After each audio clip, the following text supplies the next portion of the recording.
ไว้ให้ท้องโค้งล้ออดใจไว้ซื้อปิ้งไก่หน้าปงเพราะว่าทิมหน้าปงวันนี้ปิ้งไก่ใหญ่เมื่อได้มาเห็นเพียงครั้งเดียว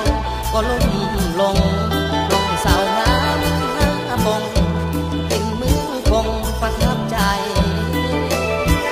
เลยยกลงส่งตกลงซื้อปิ้งไก่กินแต่เพิ่นกล่าวไว้เป็นคำของใส่กันปิ้งไก่หน้าปงแก่กับเหล้าขาวเมืองคง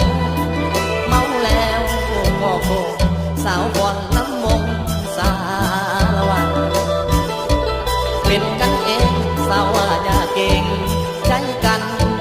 ก่อนจังหวะสารวันให้ต้องโยกขึ้นโยกลงถ้าหากได้ฟังเสียงแคนทำนองสารวันต้องมีวอนนอนพัน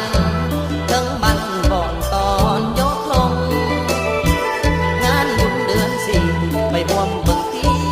ลำวงต้องได้ยกขึ้นยกลงกับสาวนาเห็นสารวัน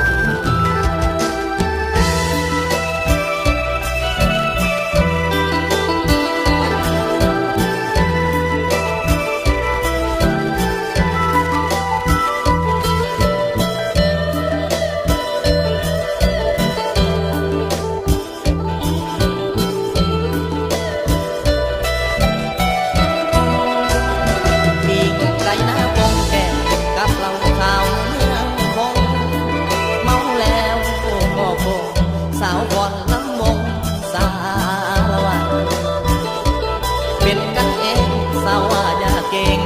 ใจกันก่อนจังหวะสารวัน